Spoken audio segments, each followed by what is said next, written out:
India alliance का present क्या देख रहे हैं? देखिए, इंडिया अलायंस बना था लोकसभा चुनाव के लिए राष्ट्रीय स्तर के ऊपर बीजेपी और एनडीए को मुकाबला देने के लिए। दिल्ली के चुनाव अलग हैं, महाराष्ट्र के चुनाव अलग थे। उन चुनावों के अंदर अलग अलग पार्टियां माहौल के हिसाब से, जमा गणित के हिसाब से, पॉलिटिक्स के हिसाब से डिसाइड करती है भाई किन पार्टियों को साथ मिलकर लड़ना है, किन को नहीं लड़ना। एक बात। दूसरी बात, लेकिन जो इंडिया गठबंधन की पार्टियां थी, इनको एक दूसरे से तो नहीं लड़ना चाहिए। अब दिल्ली में आप देख रहे हो क्या हो रहा है। कांग्रेस आम आदमी पार्टी से तो लड़ रही है, बीजेपी से नहीं लड़ रही। ये ठीक नहीं है। संदीप दीक्षित जी हैं। संदीप दीक्षित जी ने ये जो हमने महिला सम्मान योजना लागू की, हम तो कुछ कर ही नहीं थे, हम तो रजिस्टर कर रहे थे। पैसे थोड़ी बांट रहा था मैं, पैसे नहीं बांट रहा था ना। हम तो पूछ रहे थे भाई महिलाएं रजिस्टर कर ले।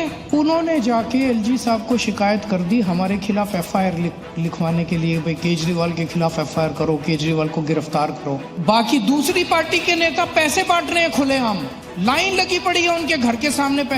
उनके खिलाफ मुंह खोलने की हिम्मत नहीं है कांग्रेस वालों को। बीजेपी डांटेगी कांग्रेस को, क्या कर रहे हो, चुप हो जाते, घर बैठ जाते। बीजेपी कैसे डांटेगी कांग्रेस को? सर वो तो मतलब पॉलिटिकल राइवल नहीं है आपस में। तो आप बताओ ना फिर क्यों नहीं वो उनके खिलाफ आवाज उठाते, मुंह नहीं खोलते उनके खिलाफ। आप तो उस गठबंधन के सदस्य रहे हैं, बिहार से लेकर मुंबई तक, जब गले में हाथ डाल करके लोग एक साथ थे। दिल्ली में लोकसभा चुनाव में इनके कैंडिडेट्स के लिए भी प्रचार किया था।